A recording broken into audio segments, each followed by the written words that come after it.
So it feels like it's been a year since we sat down together. It feels like it has been forever. It has been a year though. Yes. It switched over. And I so badly, I told Megan, I was like, I'm bringing champagne. We're going to toast to the new year. No. And you wouldn't let me. No.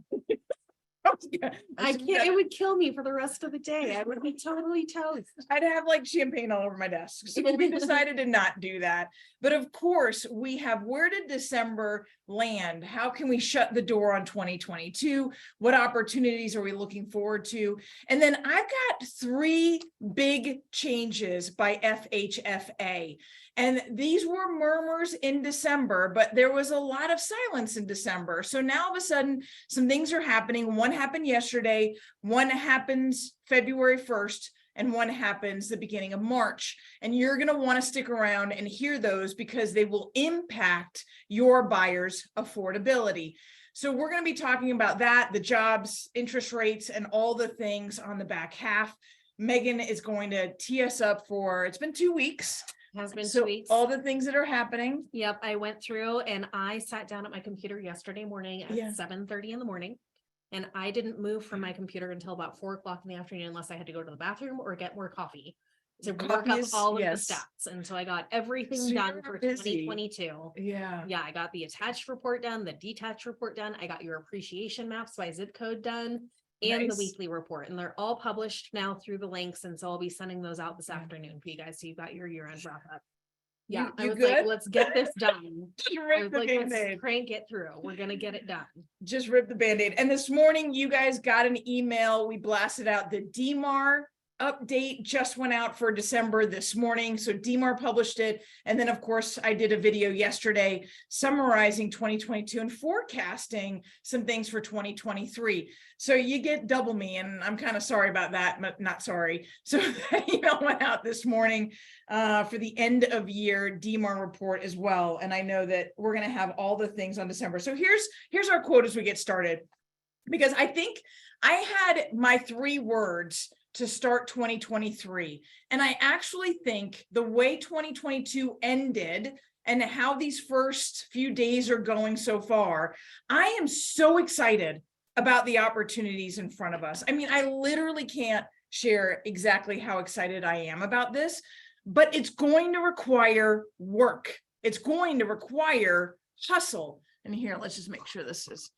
pulling the microphone over too. It's going to require hustle. So that's my word today. So hustle. And this is the only controllable pillar of success, right? You can't control the economy. You certainly can, as much as I want to control rates. We can't control how many houses come on the market, although we can try and influence it. But we can control how and how hard we go to work and how we hustle. This is the year of hustle. And creativity, skill. Yes. So I'm really excited about where we're headed. So Megan, why don't you kick us off? Cool. Yeah. So yeah, I went through and cranked through everything yesterday for you guys. So I'll get these reports out to you. You don't have to call and request a copy of the reports. We'll send those out probably around 11:30 this morning after we wrap up, and a copy of this recording for you so that you guys can share this with your clients. We're also considering doing a video. It's like a 2 to 3 minute video, just so that you guys have something that you can send off to your clients about what happened in the last week in real estate. But it's no surprise. This was the week between Christmas and New Year's. We ended up taking the week off just because there's not a whole lot that happens during that time. Now, we have about 2 weeks worth of data to go over so that you guys have the stuff that was before Christmas and then the week between Christmas and New Year's. But these are historically the 2 quietest weeks of the entire year. And they did just that. And they did just that. It was alarmingly quiet during those times. And so we'll go ahead and get started with screen share. Did I get that right? Did I do that right? I don't think I did that right. Hold on just a sec. And is the Q&A an issue, or we're all good? No, that's good. All right, here we go. There we go. Nice. All right. And so we'll pop up the slideshow. This covers the week of December 28th Through January 3rd, kind of interesting. We end up having a double. We ended up having 53 weeks in this year. So things are going to be a little bit funky when they line up next year when I count week by week and year over year. But this year ended up with 53 total weeks in the year. So you don't have a perfect box anymore? I don't have a perfect box anymore. It's making me That's a little bit crazy. I'd be a little neurotic about Yeah. that. It's okay though. It's just one small line. But looking forward, again, as I go through and put together projections for 2023, what I'm really focusing on is based on the pre-COVID years, what's going to happen with our marketplace.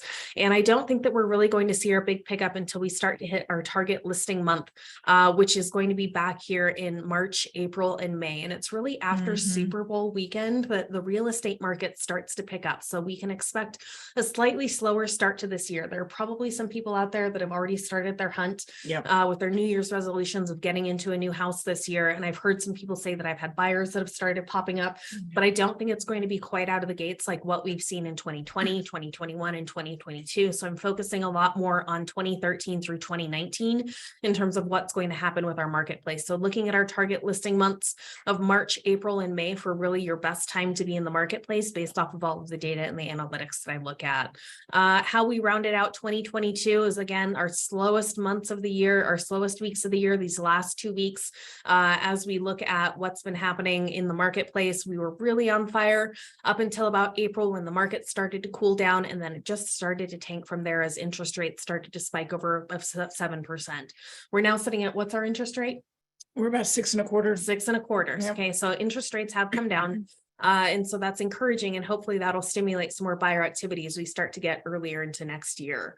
But what was interesting to see is that we did have our big purge of expired transactions at the end of the year. And this big purge of expired and withdrawn transactions is paramount as we start to head into the new year, because it's what drives our inventory down to historically low levels again. And then we get to see that big pickup where it changes the relationship between supply and demand.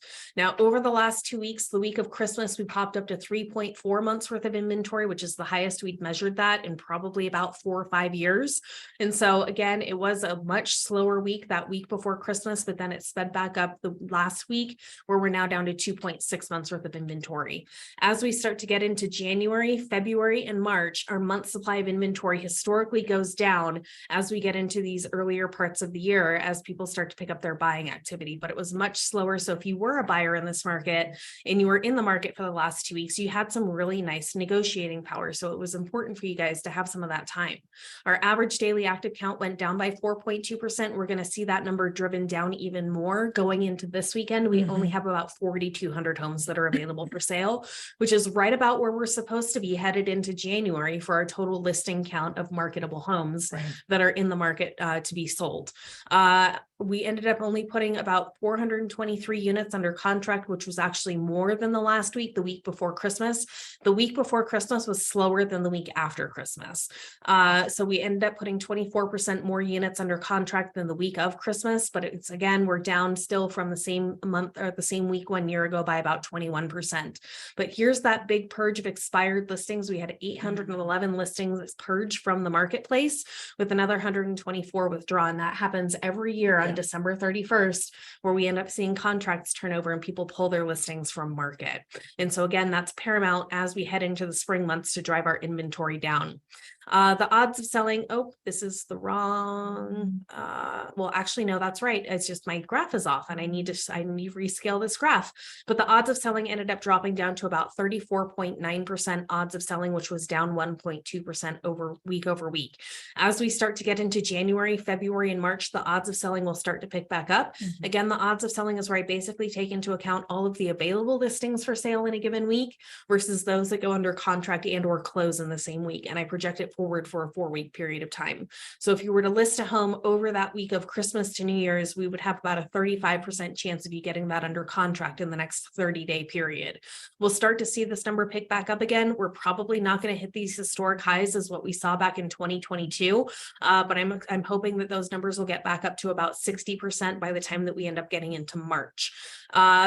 per percent of balance, we ended up coming down this last week. The week of Christmas, we were at 56.6% of balance based off of our demand in the marketplace. Now we're down to 43.6%. This number is likely to decline as we head into the next couple of months. And so hopefully that number will get back down. And I want to see that number hovering around 30% for us to have a more normal seasonal cadence. And so that's what I'm looking for headed into the next couple of weeks. Showings were obviously very slow. Showings the week of Christmas were at the slowest levels that we had seen. They picked back up the week after Christmas. They increased from the week of Christmas to the week after Christmas by about 53.8%, but we only had 6,000 total showings last week. That means that you were getting about 1.3 shows per property per week. So if you didn't get your one showing last week, that could be sign number one that you're not priced strategically in the marketplace, and you might need to make a price reduction. Conversely, it was 15 showings to go under contract. So based off of those 423 units going under contract and 6,000 total showings, that means for every 15 showings, a contract was written. So if it's taking, 1 or 2 shows per property per week, and you're getting about 15 showings to go under contract, that means that you could be on the market for 7 weeks before you go under contract. And days on market is starting to reflect that, because based off of what went under contract last week, they were on the market an average of 51 days. Now, this number is usually at its peak as we get into December. And so usually we start to see this number start to fall as we get into January, February, and March. So we'll start to see that number fall. But I think that we're going to get back down to probably about that 35 to 45 day range of days on market, which is a much better pattern than what we've been in for the last 3 years, where we were at 4 to 7 median days on market, which was just an insane market. This is going to transition into something that's much more healthy, where buyers and sellers both have the opportunity to negotiate. And to think about that spiking, I mean, nobody was really, very, very few people putting their home on the market the last 2 weeks of the month, right? They know that that's the holiday season. So you're going to be cleaning up properties that have been on the market for a while. Yes. And then based on the stories that we're hearing on social media or for having conversations with real estate agents, there's a lot of buyers right now, not the massive number of buyers of last year, number yet, but there's more buyers trying to clean up some of the inventory. Yes. Like, let's take advantage. Let's get that negotiating. Because realistically, what do we got? Maybe 8 weeks, 12 weeks before the market. It's not going to turn into last year, but we're going to have more buyers coming out. You might have multiple bids again, even if it's just 2 or 3 multiple bids. So you're seeing that now. And oddly enough, some of these homes that have been on the market for a while now all of a sudden have multiple bids. Yes. Right? Well, and it's not uncommon to go through and make a massive price reduction, and then suddenly it draws out those multiple offers. Yes. And so we do see that happen sometimes. So again, it was 51 median days on market. So again, it could take 7 weeks before you're under contract, and hopefully that number starts to go down. I would like to see that number around 30 to 35 based off of where we were through the beginning of December. I think that that's a really healthy number for our market to be in. Based off of what went under contract last week, it was 58.3% of them had price reductions, whereas 40.5% had no price reductions. Interestingly enough, there's still some price increases that are happening out there. About 1.2% of what went under contract last week actually made a price increase. And oftentimes I see that happen where it's only $1 or $10 price increases, where people are just trying to refresh their listing to get it to ping more people. And so sometimes I see that happen. I don't know that that's a great strategy, but it does get it out there more frequently. You might want to go $1 down. Yeah. I don't know. $1 down. 6.9% was our average price reduction last week. And so it was a lower price reduction this last week than what we had been seeing through the month of December. December sellers were really serious this year about getting their home under contract before the end of the year, and we're making major price reductions. This last week, it was only a 6.9% price reduction, or about $45,000 off of their original price in order to go under contract. For homes up to $500,000, again, here's our strategy sheet headed into 2023. I really do think that this is going to be our April timeframe. March-April timeframe is really where it's going to start, where the rubber is going to hit the road and it's going to pick up. Again, slowest 2 weeks of the year as we start to see more blue cells creep across here along the bottom, where we see fewer transactions that happen as people start to sack down for the holidays. We ended up seeing that over Christmas week, our month supply of inventory came up to 2.1 months worth of inventory. In the week directly following, it came back down to 1.6. I would like to see this number somewhere around 1 to 1.2 months worth of of inventory headed into the next couple of months. I think that that's a really healthy number. There's a lot of demand for homes that are under $500,000, being in a more affordable price range. As interest rates have gone higher, it's bumped people from buying that $600,000 house down into that $500,000 house. And so we're seeing more demand here in the lower markets for these particular properties. But our average daily active count came down by about 5.2% headed into New Year's Eve weekend. We had about 1,300 homes that were available for sale, and we put about 195 units under contract, which is down 14.1% from where we were 1 year ago. Looking at where we are for the odds of selling, it dropped down to 43.4% odds of selling. I need to rescale this graph too. I need to go through and rescale a lot of these.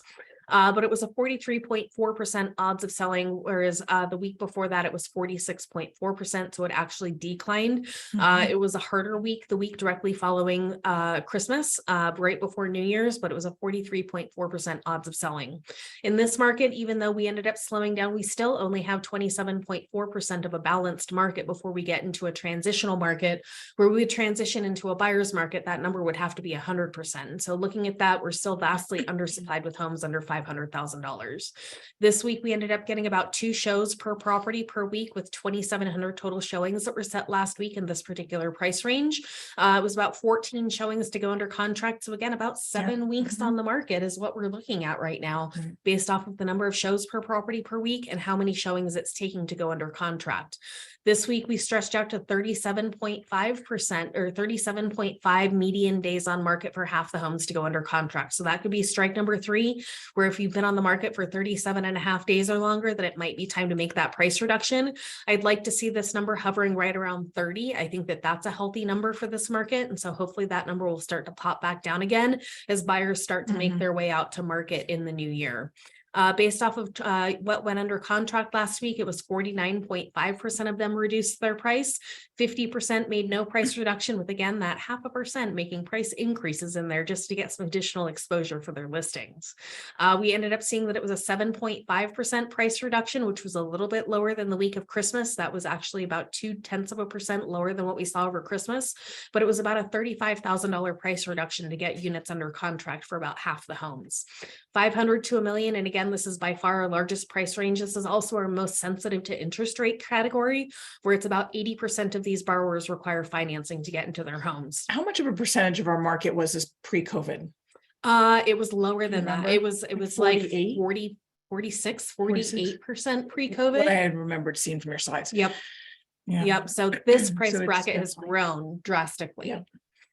Looking at where we are for our strategy sheets headed into 2023, looking at that March, April, May timeframe again, where we hope to see more of those, more of that market activity getting back to that normal seasonal cadence that we've seen in the past.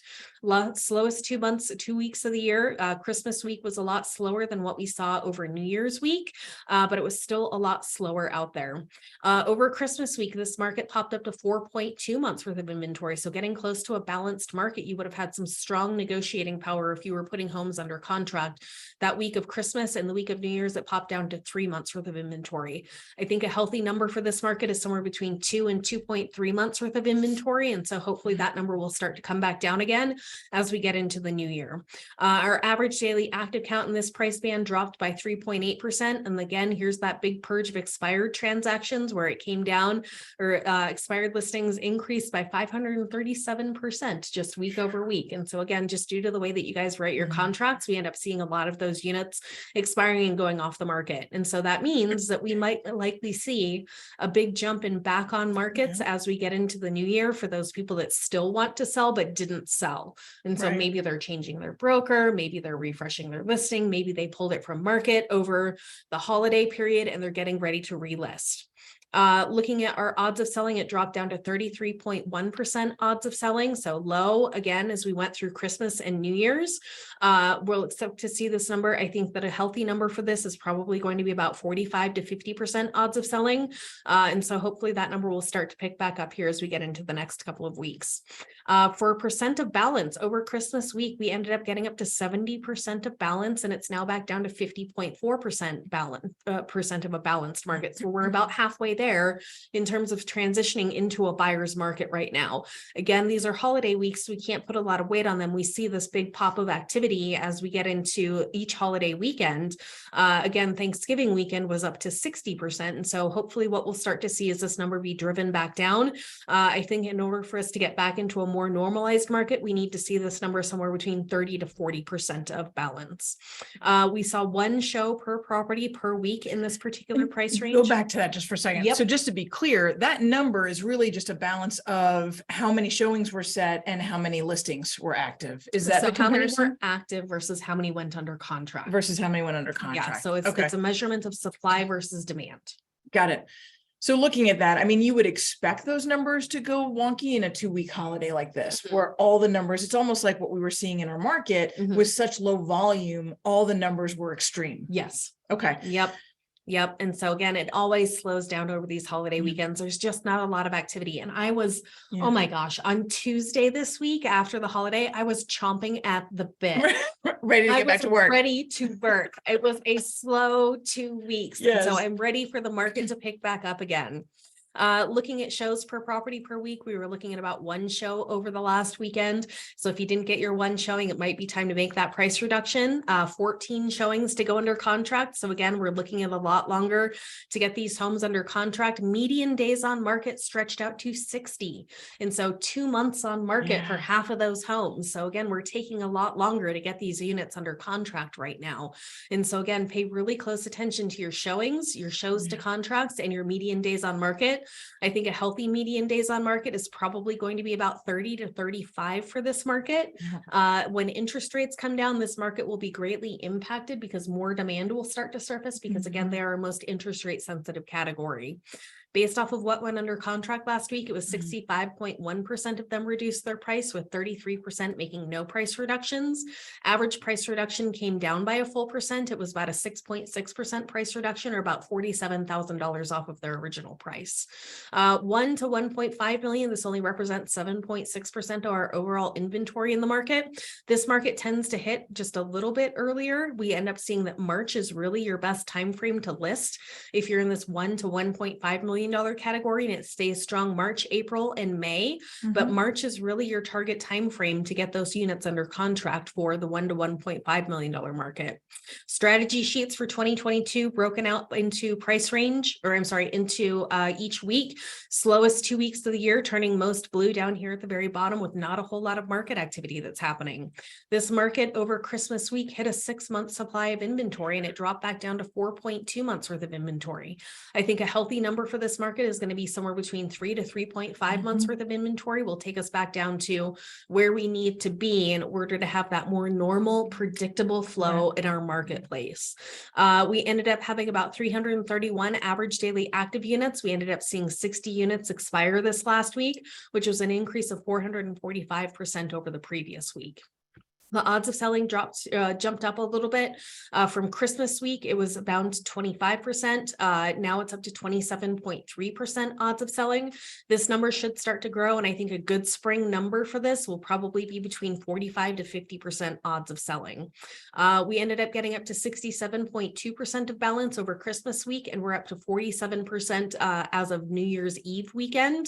We'll start to see that number come down. And again, this number, they're less interest rate sensitive in this category, so we tend to be shallower on inventory as you get into this $1 to $1.5 million range. Once you go over $1 million, it's about 40% of all of those transactions are cash transactions. So they're not going to be as focused on what's happening with interest rates. They're more focused on finding the perfect home for themselves. And so again, hopefully this number will drop back down into the 25 to 30% range as we start to get into the new year. We ended up having about one show per property per week in this $1 to $1.5 million mark, with about 17 showings to go under contract.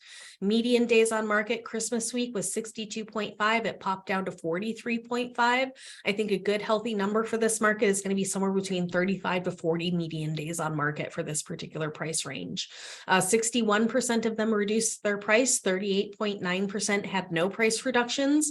And the average price reduction was much smaller this week, with a 6.6% 6% price reduction, or about $85,000 off of their original price. So that's some of the lower price reductions that we've seen in quite some time. There was a stretch there through December where sellers got really serious, and they were making 9 to 10% price reduction. So the size of the price reduction has come down. Last price band that we'll talk about is $1.5 to $2 million. Again, your target time frame, and again, the cells really start to deteriorate as I get up into this higher price range, because again, I'm only talking about 2.8% of our overall market. But your target time frame, February and March, are your best time frames to list for $1.5 to $2 million. As you get into the $2 to $3 million category, it's again February and March. So as you go up in price earlier in the year is typically better. Looking at where we were for 2022, again, the most blue rows of our entire year, where it ended up really slowing down as we got into the last part of the year. People really took that time off, and based on data from last week, we were sitting at 7.6 months worth of inventory. And so for a very short time period, this market actually transitioned into a buyer's market. And so you did have more negotiating power in this particular price range as this started to slow down. I would like to see this number come down to about 4 months worth of inventory as we get into our spring months, but we did have a 500% increase in the number of expired listings. We have about 132 available listings for sale between $1.5 to $2 million right now. I mean, those percentages look high because the numbers are so low. Yes. Yeah. Yeah. But still 132 they active jump listings. around. Yes. They jump around a whole bunch because I'm measuring such a small portion of our market. The odds of selling ended up declining to 14.2% in the luxury markets. Things really slow down over the holidays. People put the brakes on to spend time with family, to go to their second home in the mountains, but we end up seeing a lot of those people take that time off. We ended up getting up to 63.2% of a balanced market. I would love to see this number bouncing somewhere between 35 to 40%, I think is a healthy number for the $1.5 to $2 million market. We were looking at about 7/10 of a showing, or about 1 show per property per week in this price range. And it was 24 showings to go under contract. So we had a lot of people looking, but not a lot of people putting units under contract this last week. So that number jumped way up. I would like to see that number closer to about 15 shows to go under contract. Median days on market stretched all the way out to 72, whereas the week before Christmas, it was up to 99.5. So we're starting to see some of that aging inventory now going under contract after they're making significant price reductions in our marketplace. We ended up seeing that every listing that went under contract last week had at least one price decrease, and it ended up being about a 9.1% price decrease, or $175,000 off of their original price. And so we ended up seeing a lot of price reductions at higher price ends this last week. We've got about 5 questions, so we'll roll through those real quick, and then I'll turn it over to Nicole at 10. We got a happy new year. Happy new year to you too. We love the 2 to 3 minute video idea. So maybe we'll record that after we do this. Yes. And that whole idea of that 2 to 3 minutes is literally for Megan to say, you know, what's the hot thing that's going on her side of the camp? What's the hot thing that's happening on the economy on my side of the camp? And giving that video to you so that you can then send it out to your client. So it's going to be a consumer facing video. Yep. So curious if there's a correlation between open houses and homes that go under contract. Is there a way to find that out? And so I don't have a way to track open houses and if they're going under contract more quickly or not. Unfortunately, that's not something I can track in the MLS, but it might help to get those 15 showings a bit quicker than 15 weeks. I would agree with that. It definitely helps get more people through that house. I would recommend that you do it on a non-snowy weekend. So if you can avoid that, because the sidewalks are a disaster right now. So try and do it on a weekend where it's not going to snow. You said that if inventory goes down to 2.5 months, it would be more healthy. Isn't balanced healthiest? Not necessarily. It's not what we would feel as a normal market here in Metro Denver. When we go back over the last 15 years here in Metro Denver, we average about 3 to 3.5 months worth of inventory. And so for us to get back to what we're accustomed to, or from 2013 through 2019, where we had a more predictable market, we would be down to about 2.5 months worth of inventory. It's like, what's normal for Denver? Yeah, what's normal for Denver? Yeah. Do you have an idea of the percentage of homes that sold for cash under $500,000? It ends up being about 15% sell for cash that are under $500,000. Do you think that it's become the status quo to price higher because buyers are now coming to expect a price reduction, especially the listings for over $1 million? I wouldn't recommend doing that. I would say that it would be best to price it right the first time so it sells faster and for more money. Because statistically, you're on the market twice as long if you overprice your home coming right out of the Yes. market. Yes. So you got to buckle up for a longer period of time that you're working with those Yes. sellers, trying to convince them to then lower the price. Yes. And so I would not recommend pricing higher to start off. More on loving the idea of the video. So we'll get on that. Question for Nicole about licensed in Ohio. All 50 states, every Awesome. single one of them. And then question for Nicole. Yesterday you posted on Instagram about changes to the LLPAs. Can you share more about the income limitations for these to be waived? I can, and I will, just a couple minutes. Yes. And so again, just a clarification, about 10% in the $500 to $1 million range sell for cash. That is correct. And so that answers all of our questions. Can you get rid of the dual? How did I do the dual screen? I honestly don't know how I did that. Oh, I love you. I don't know what I did. Let's see if this pops it up here. I don't know how I did the dual screen. All right, we're gonna have to figure that out. I've actually got this. It's this guy again. That's the problem. Oh, there you go. Yep. All right. All right. So where's our, oh, I'm sharing your slides already. That's all right. There you go. There you go. All right, fixed it. We almost had a major snafu. I always mess with our computer and get them settings all done. I'm not touching a thing. I'm not doing it. All right, here we go. So let's talk about those LLPAs. Let's talk about what interest rates are doing. Let's talk about the market and all the fun things.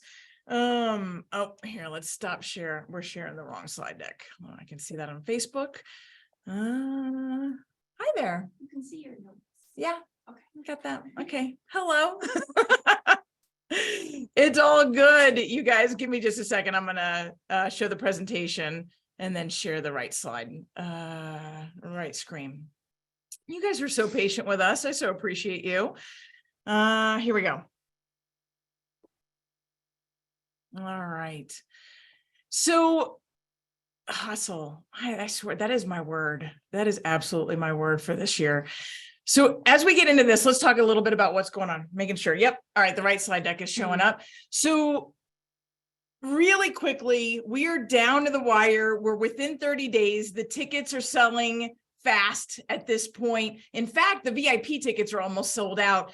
We've got DMAR is a sponsor. We've got CAR is a sponsor. We've got RE Colorado is a sponsor because they know the caliber of the speakers we are bringing to the market. They know these are Inman speakers. These are NAR speakers, and they want to be a part of it. And they want to even grow it further from here. Guys, this is a movement. I am so excited that these guys are jumping on the bandwagon. I want to make sure you know that they're not doing this because they feel good about me. I don't even know that they know me. They know the speakers that we're bringing to the marketplace, that this is a game changer for Denver. So make sure to get your tickets because this is something that's the beginning of a new trend with the next big thing. So really excited to have these guys on board. So I just wanted to make sure we've been sending out, RE Colorado is going to start blasting out emails. DMAR is going to start blasting out emails. And I'm sure CAR is going to start blasting out emails. So make sure that you're with us on February 2nd. So let's jump in. So I got one good and two bad, and I'm sorry. No. Yeah, I do. So Bummer. We're gonna go ahead. I'm gonna start with the good because I like to be positive and I really wanna kind of wipe away the other two, but they are what they are, and all you can do is know that it's happening. So let's talk about the first one. All of these are FHFA, which means they're Fannie Mae and Freddie Mac. They're conventional only. They're not jumbo, they're not VA, they're not FHA, they're not USDA. These are just conventional, which is the majority of all buyers. So realistically, this is going to impact a lot of your buyers. So here's the first one. The first one is the relief program that I did the Instagram on yesterday. And I got a ton of both emails, texts, and comments on the video talking about how do I get this? What's the rates look like? What does this mean for me? What are the incomes? So you have to be a first-time home buyer. You have to be purchasing it as an owner occupied, right? You have to obviously get a conventional loan. And then you have to earn a low to moderate income. And that low to moderate income, I'm going to show you the map in just a second, has to do with the AMI, the area median income as determined by Fannie Mae and Freddie Mac. And those are going to be the same number because they're over FHFA. So that's the income, that's a household income. Megan and I were talking about this yesterday.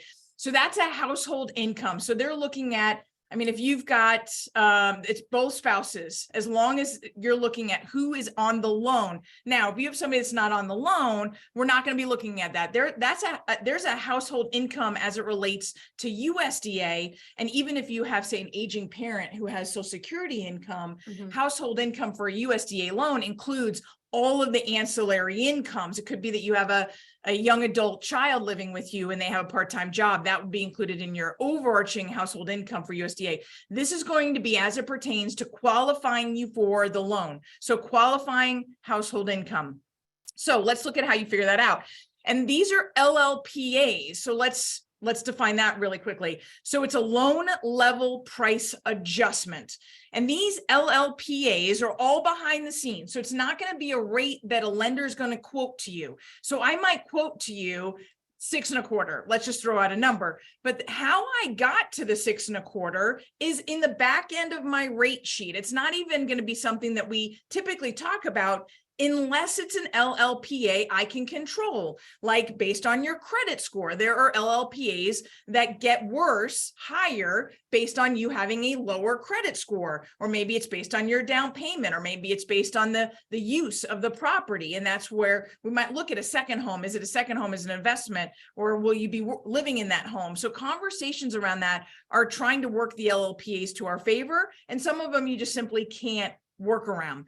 So these LLPAs, when they're talking about this mortgage rate discount, you're talking about what is the hit to the interest rate going to be. So it's not going to be exactly this amount difference in an interest rate, but it is going to substantially increase that first-time home buyers, where it's going to decrease. It's going to increase their affordability by decreasing their interest rate.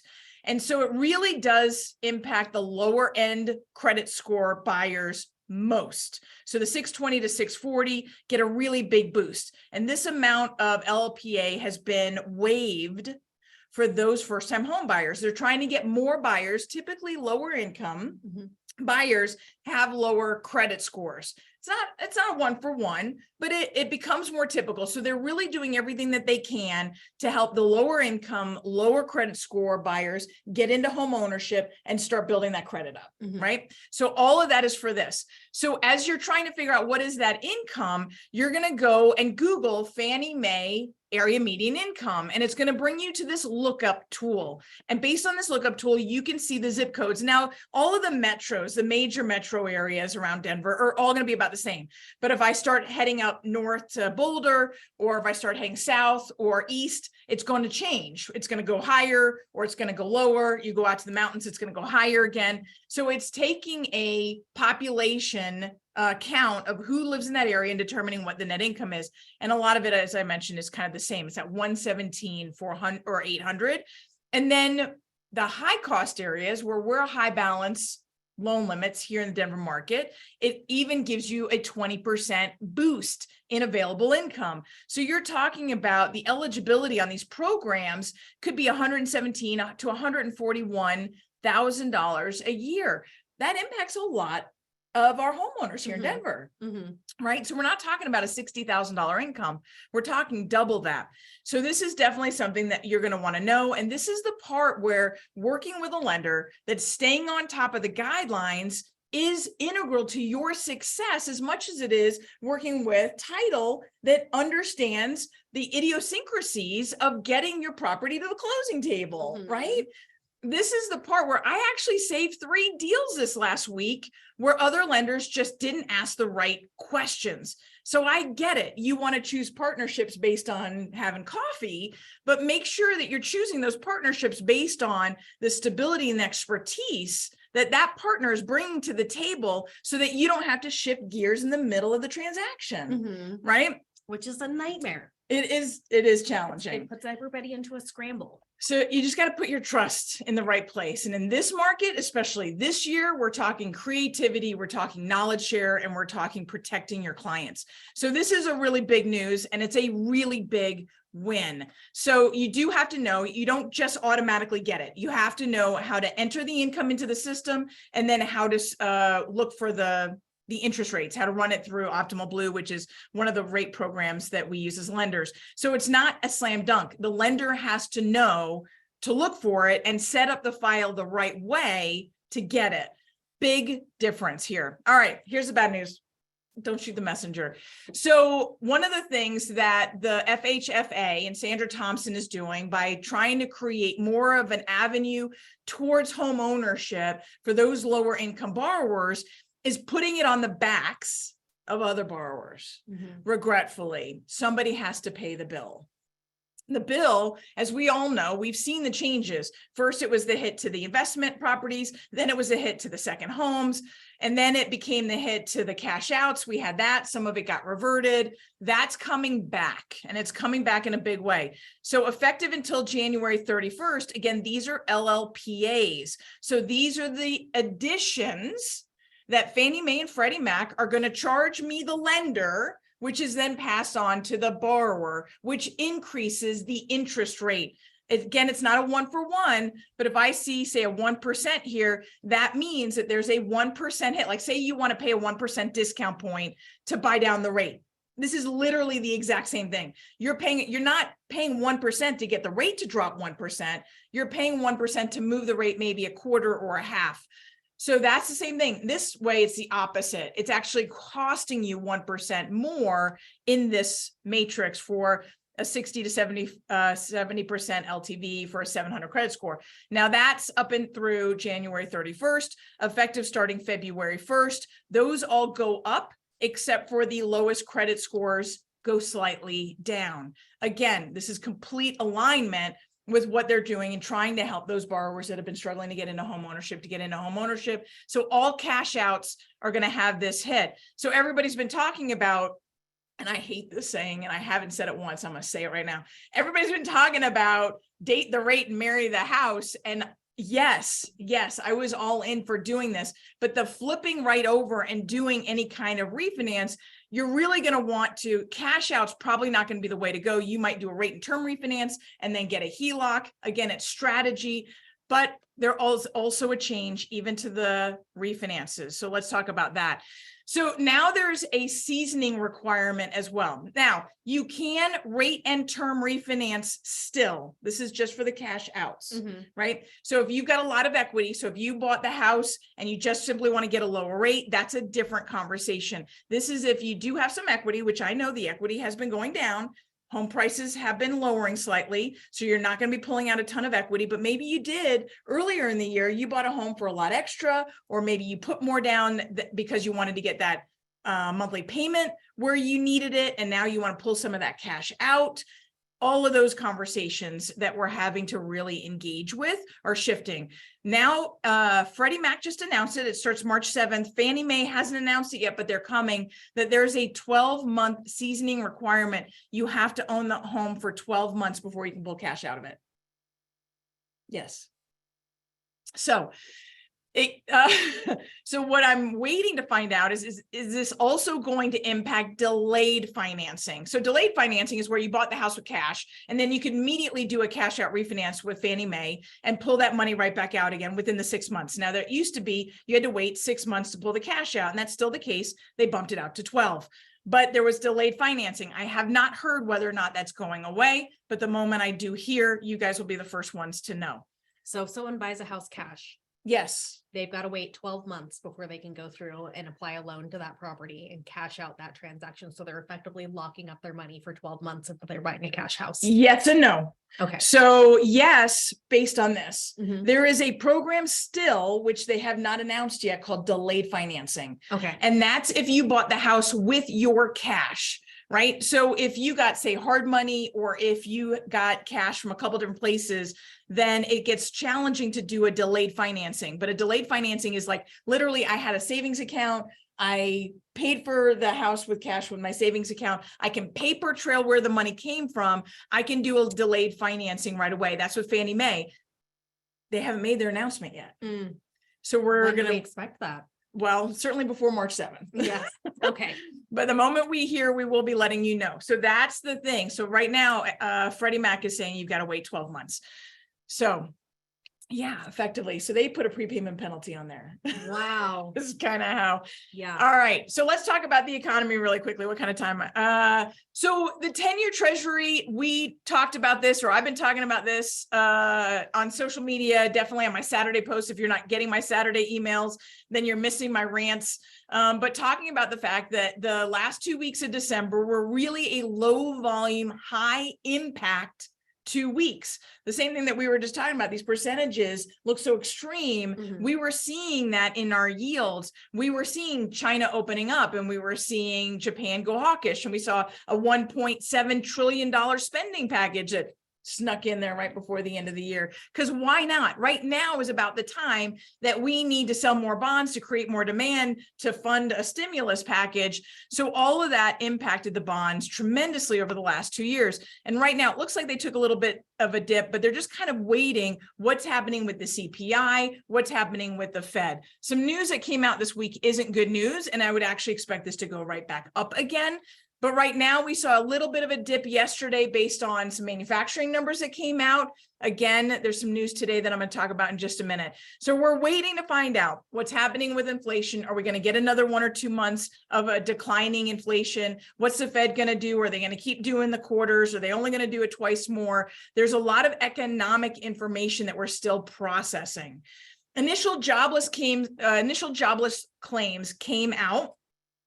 Not good news. So interestingly enough, it dropped by almost 20,000. So we saw a drop in initial jobless claims, meaning people are not filing for unemployment. And what we're seeing, this blue bars, is the continued claims, meaning those people who are going on unemployment are staying on unemployment. Those people who are going on unemployment are not finding other jobs. Those who don't go on unemployment are simply getting their resume right back out again, and they're going and finding another job. That actually dropped, which is interesting because you would have thought there's a lot of layoffs before the end of the year. And so the question of whether or not more of those are coming.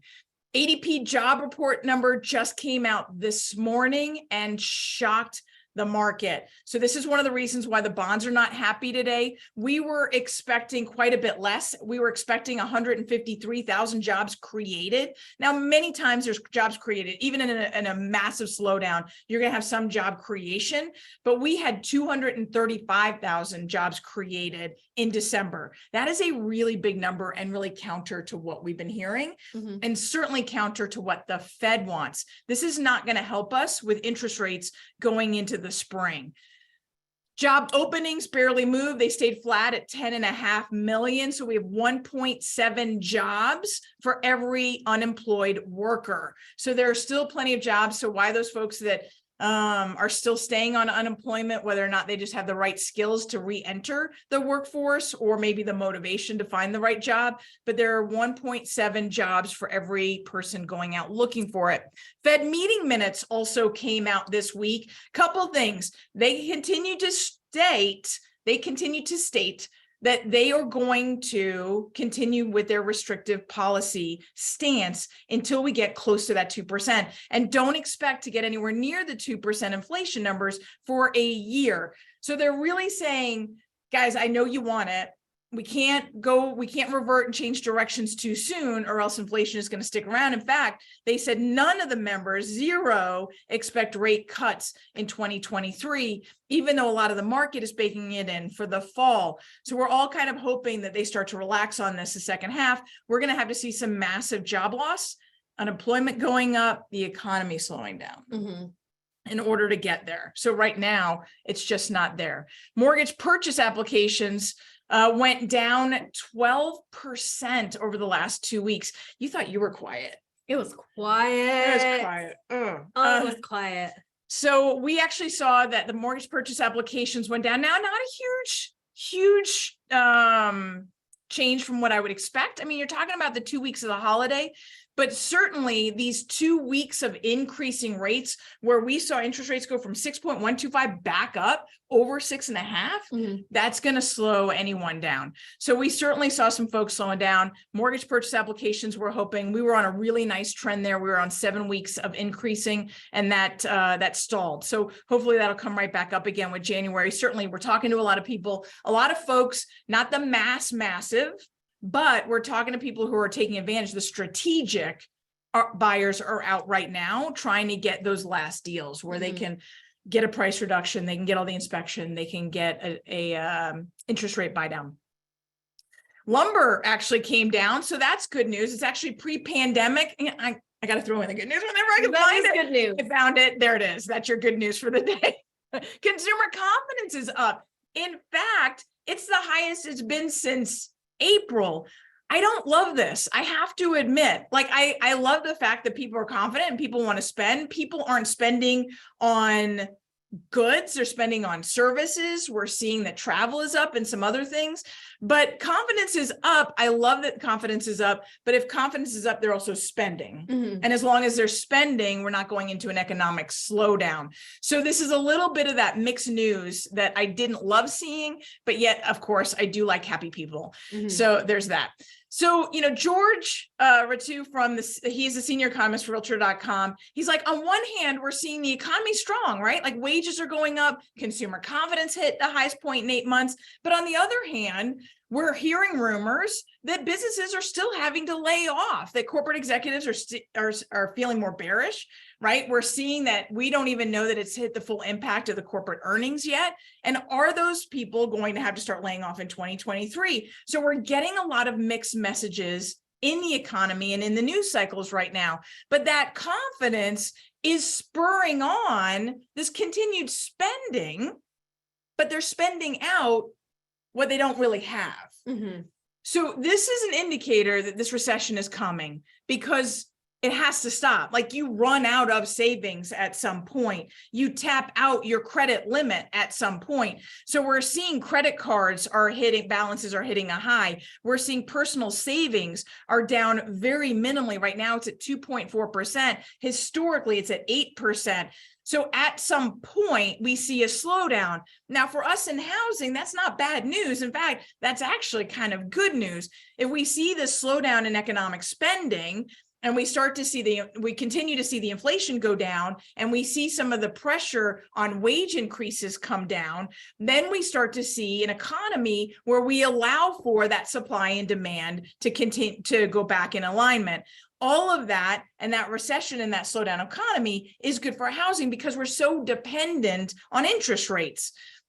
So the recession's coming. In fact, one of the things that's an indicator of the recession is this inversion. And the 10-year treasury in the 3-month is as inverted as it's ever been. And every single time it means a recession. It's a perfect predictor. So at this point, what it's going to look like is relatively soft, right? It's a soft landing. Are we going to get a soft? I don't care what you call it. We've been waiting for a soft landing for a year. For a year. But the indicators are that there's a lot, especially manufacturing and goods, we are starting to see that softening. What we are not seeing a softening is in services. And in fact, the jobs, the ADP numbers that just came out, a lot of that growth is in the services market. Now, if we see unemployment, instead of getting worse on Friday, getting better, then expect our interest rates to get worse, right? So this is something going into this weekend, depending on if you've got folks buyers that you're going to be out showing, you really want to negotiate the seller credit to buy down the interest rate. They're going to need some help if we see the unemployment number come in, actually go down versus up. And based on the ADP number, based on that number alone, it is. And the ADP number is a more exact number because it's literally the biggest payroll company in the United States. Whereas the payroll survey number that's going to come out tomorrow is based on surveys. It's a household survey. They're calling people. So it's a little bit different. But the probability of a recession is high. It's as high as it's ever been. So 96% probability of a recession. Rates decline during recessions. Inflation comes down, and bonds bonds are the arch enemy, or I'm sorry, inflation is the arch enemy of bonds because it strips away your purchasing power of a fixed income yield. So we constantly see this when the economy's slow, inflation slows. Because inflation slows, the bond yields, i.e. our mortgage rates, come down. And every single time they're doing it during recessions, they're coming down. So that is expected. So we would hope to see, now it's a question of not if, but when, right? Is it going to happen in March or April, or is this going to be dragged out, or the consumer is going to be so confident that they push us all the way into the summer before we see some relief, or even fall, which is going to be really hurtful if that's the case, because we're not going to get the full benefit of trying to pull back those home prices, and those units sold are both going to be impacted if it pushes all the way into the fall.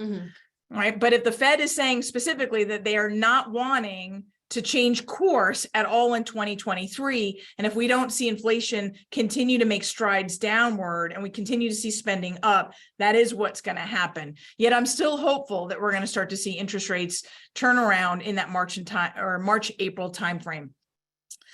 But you've got to continue to stand tall. We are seeing some price reductions. A lot of the price reductions, or a lot of the home value loss, is coming because of the price reductions, right? I mean, sellers want to sell. The buyers are being pickier. Their interest rates are higher, so their affordability is lower. So they're trying to negotiate. They're pulling the purchase prices down, which is pulling down the home price index, so we're creating this drop in the home price, right? It's not like we just go out tomorrow and decide to flip it around and turn it upwards, but it is happening, yet we're still not anywhere near giving back the gains that we saw.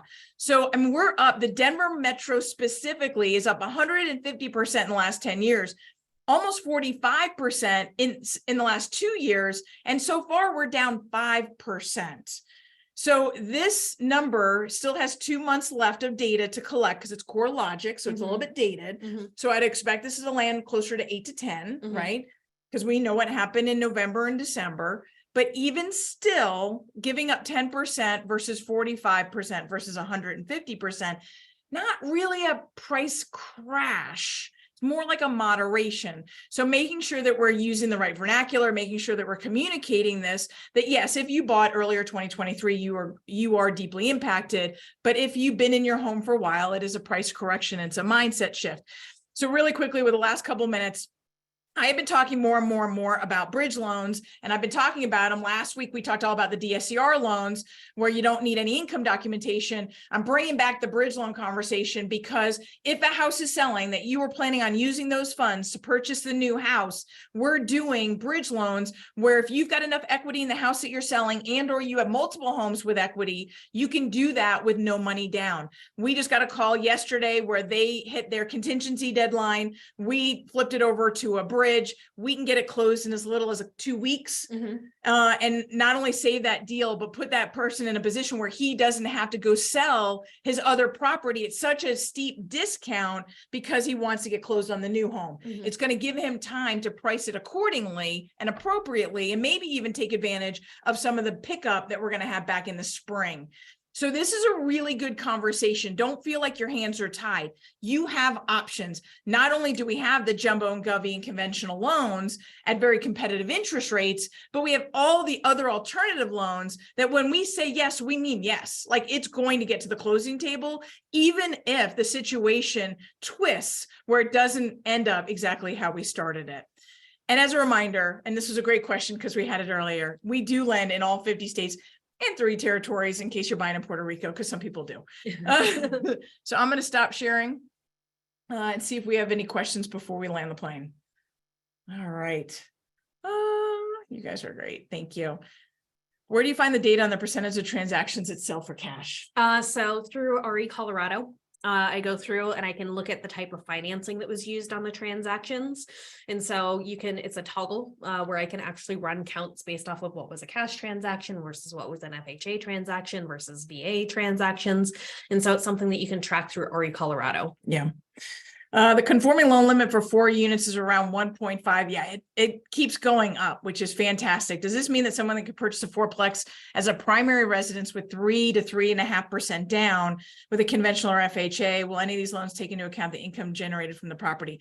So yes, you can buy a primary with the income generated from the other units. You can't do as little as 3% down. There is a Freddie Mac program that still exists that if you, depending on your income, and if you're in a lower income, you can put as little as 5% down, even on a multi-unit, but it's super hard to qualify for a multi-unit purchase price today with a lower income. So FHA does allow you to do a 3.5% down. The fourplex and threeplex, not the duplex, but the 3 and 4 units have to also self-qualify. So that's something that you're going to want to talk to us about specifically on some properties that you might be looking at.